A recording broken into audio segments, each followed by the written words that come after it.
Hello guys, Lakshmi Chowdhury মনীষ ব্লগে সবাইকে স্বাগতম। এখন আমি তোমাদেরকে দেখাবো পরের স্টেপটা, যেটা আমি মাটির পাত্রগুলোকে তুলে আমি শুকাতে দিয়েছিলাম। সেটাতে আমি এখন কি করব, থালাটা কি ডিজাইন করব, কিভাবে করব, কি কি লাগবে সেটা আমি তোমাদেরকে দেখিয়ে দিচ্ছি।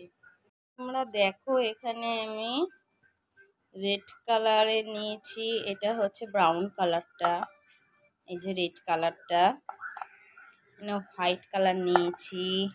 আমি যেহেতু অনেক কাজ করি, অনেক রকমের কাজ করি হাতে, সেই জন্য ফেব্রিকটা আমার খুবই লাগে। তো দেখো, ফেব্রিকগুলো কিন্তু আমার অনেকগুলো ফেব্রিকই রয়েছে। এবার যে যেরকম কালার করবে সেই আন্দাজে তোমরা নিয়ে নেবে। এখানে ফেব্রিক অয়েল দেখতে পাচ্ছ, এখানে ফেব্রিক অয়েল লাগবে, তুলি রাখবে। আমি এখানে 3টে তুলি নিয়েছি, সরু সরু তুলি দুটো আছে, দেখতে পাচ্ছ। আর এটা ব্রাশটা দিয়ে আমি এটা প্রিন্ট করব, তার জন্য এই ব্রাশটা নিয়েছি। দেখো, টাকাগুলোও চলে এসছে। আর আমি একটা এখানে পেন্সিল নিয়েছি, কারণ এটা হচ্ছে রং করার পরে অনেকে আছে আঁকতে ভালো পারো না, সেই জন্য পেন্সিল দিয়ে আগে করে নেবে। আর কলডবার নিয়ে নিয়েছি মোছার জন্য। আর ফেব্রিক কলটা, এইটা যেটা আছে কালারটা, ফেব্রিকটা, এটা কিন্তু একটু করে ফেব্রিকের সঙ্গে জল মিক্সড করে তবেই কিন্তু প্রিন্ট করবে, না ডাইরেক্ট পুরো শুধু দিয়ে করবে না, তাহলে ওটা চামড়া চামড়া হয়ে উঠে চলে আসবে। সেই জন্য জলের সাথে মিক্সড করে করবে। এই হচ্ছে জিনিসগুলো লাগবে। তাহলে এবার আমি তোমাদেরকে দেখিয়ে দিই, এগুলোকে আমি কালার করব।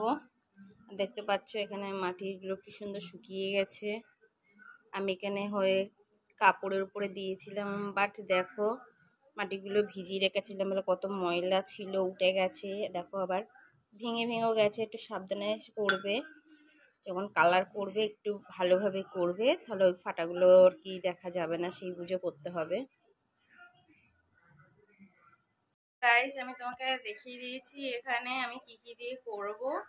এখানে আমি একটু রেড কালার দিয়ে করব, কারণ এটা আমার ফার্স্ট, আর আমার ছেলের জন্মদিন শুভ কাজে আমি রেড কালার দিয়ে করব আর হোয়াইট দিয়ে করব। তো আমি থালাটাকে সবার আগে আমি রং করব, সেই রং করাটা আমি তোমাদেরকে এবারে দেখাচ্ছি। তোমরা দেখো আমি কিভাবে করছি।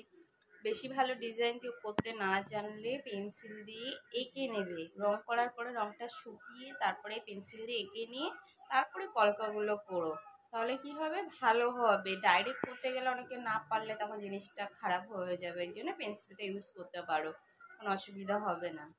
সবার লাস্ট হয়ে গেলে রঙগুলো পুরো শুকিয়ে গেলে কেমিক্যাল মেরে দিও। আর যদি কেমিক্যাল নেই তাহলে তোমরা ফেব্রিকল কিছুটা নিয়ে একটু জলের সাথে মিক্সড করে ব্রাশ দিয়ে প্রিন্ট করে দিলে গ্লেজি ভাব চলে আসবে। যাদের কাছে কেমিক্যালটা নেই তারা এটাও করতে পারো। তো চলো তোমাদেরকে আমি দেখিয়ে দিই। তো তোমরা দেখো, থালাটা আমি কিন্তু প্রিন্ট করেছি, নিচে আমি কিছু দিইনি বলে নিচে রঙগুলো লেগেছে। তোমরা কোনো কাপড় পেতে নিয়ে তারপরে তুমি থালাটাকে বসিয়ে তারপরে তুমি রং করলে নিচে রংটা লাগবে না। তো যাই হোক, আমার থালাটা এইভাবে কমপ্লিট হয়ে গেছে। এবার এটা ভালো করে শুকিয়ে গেলে তারপরে আমি এখানে এঁকে তারপর ডিজাইন দেবো। ততক্ষণ আমি বাকিগুলোকে পুরো কমপ্লিট করি, এগুলোকে সবকটাকে রং করতে হবে। তো এইটার যেহেতু আমি রংটা করেছি, থালার প্রথম পার্টটুকুই রং করেছি, নিচটুকু কিন্তু রং করিনি। আর করার সময় এগুলো কিন্তু আস্তে আস্তে করবে যাতে ভেঙে না যায়। এটাকে আমি শুকাতে দিয়ে দিচ্ছি। এবার বাকি থালা বাটি যতগুলো আছে এগুলোকে আমি এক এক করে সবগুলোকেই করে আমি শুকাতে দেবো, তারপরে কি ডিজাইন তুলব।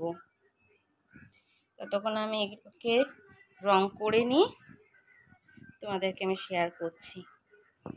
তোমরা দেখতে পাচ্ছ আমি বাটিগুলোকে উল্টে উল্টে দিয়েছি, ওই পিঠ করে তারপরে এই পিঠ করে দিয়েছি। গ্লাসের ভেতরে রং করার দরকার নেই, কেন এইগুলোতে প্রিন্ট হবে যেহেতু, সেজন্য আমার করা।